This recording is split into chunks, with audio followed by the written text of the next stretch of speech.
possiamo cambiare lo snap del cursore da qui, che sostanzialmente è la stessa cosa che si poteva fare su Logic Pro 9.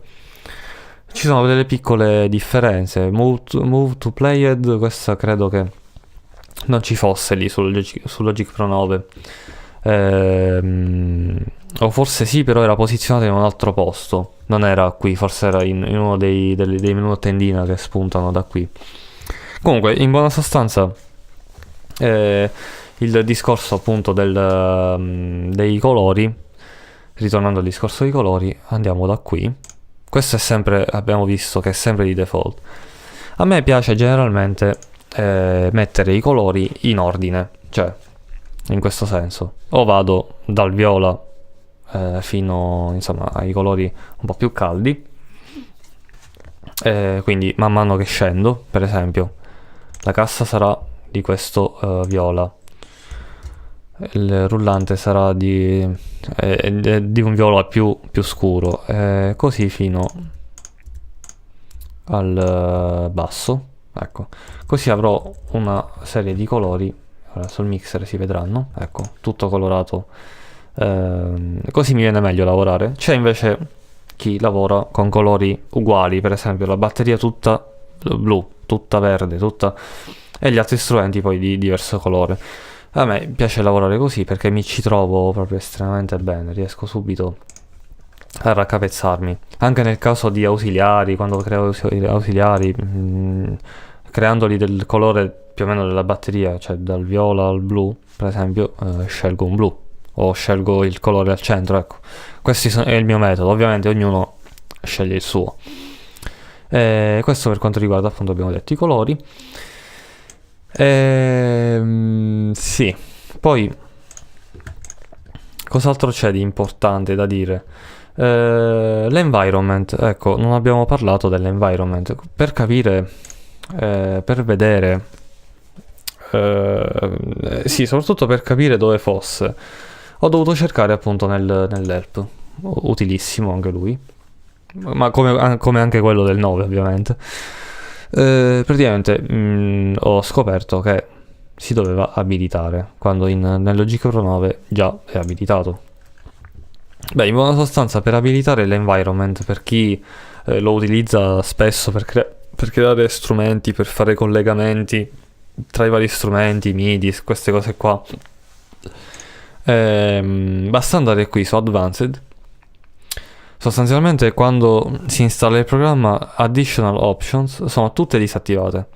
Io le ho attivate tutte perché mi servono l'environment, mi servono tutte queste funzioni che ho sempre utilizzato nel Logic Pro 9. Quindi ho appunto abilitato il tutto.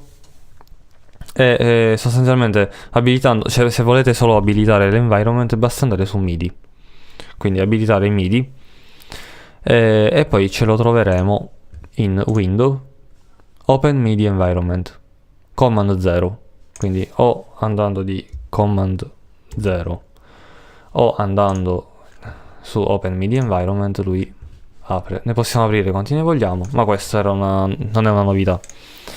Environment ha la grafica sostanzialmente del Logic Pro 9, se non per il carattere qui, il font utilizzato che è più simile all'iOS 7, e quindi qui abbiamo la possibilità di usare, ovviamente è molto molto curata il tipo di grafica, però si può fare meglio, insomma, ecco. Mi aspettavo di trovare gli stessi fader, gli stessi meters che c'erano qui, a dire la verità.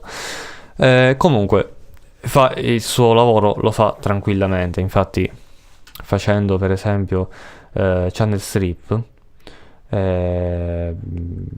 input, ora lui mi crea gli input della mia interfaccia audio. Arriviamo fino alla 6 dove è collegato appunto il mio microfono. Input, input, arriviamo fino alla 6. Ecco, qua ci vorrebbero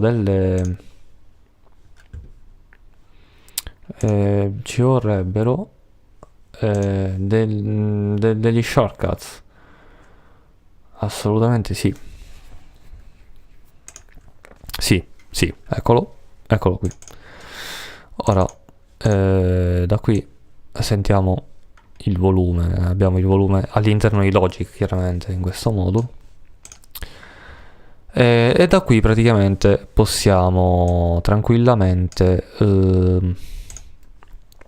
aggiungere dei plugin, distorsione, compressori, equalizzatori, e registrare il nostro strumento direttamente equalizzato e già missato in pratica. Se abbiamo una vecchia diciamo impostazione di un progetto, per esempio nel mixer, no? Se andiamo nel mixer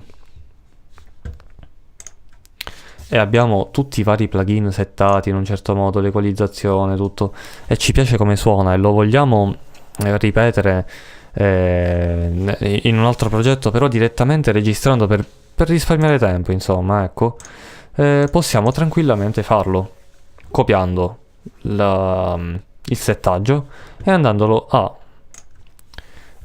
incollare qui. Quindi selezionando, magari facendo copy and paste qua nei vari inserts, e possiamo registrare esattamente come abbiamo missato gli strumenti precedenti. Nel mio caso appunto la batteria e gli 8 canali. Ok, questi ora li cancello perché non mi servono, però è una cosa molto interessante che sostanzialmente si può fare però in tutte le digital audio workstation, Cubase, insomma Nuendo, tutte queste, anche Reason, insomma tutte questi software per la registrazione audio e manipolazione, ovviamente. Ok, quindi questo è quello che riguarda il buon vecchio environment, che mi sono talmente scervellato di trovarlo che finalmente ce l'ho fatta. E quindi da qui possiamo fare appunto sistemare il discorso appunto del MIDI. Una cosa che mi ha un po' turbato invece è la mancanza della tastiera MIDI, cioè della tastiera del computer che diventa MIDI. Cioè, mi spiego, c'è la tastiera MIDI che sarebbe qui, Show Musical Typing, è questa qui, è lei. Non ci sono strumenti MIDI attivati, quindi giustamente non mi dà la possibilità di suonare.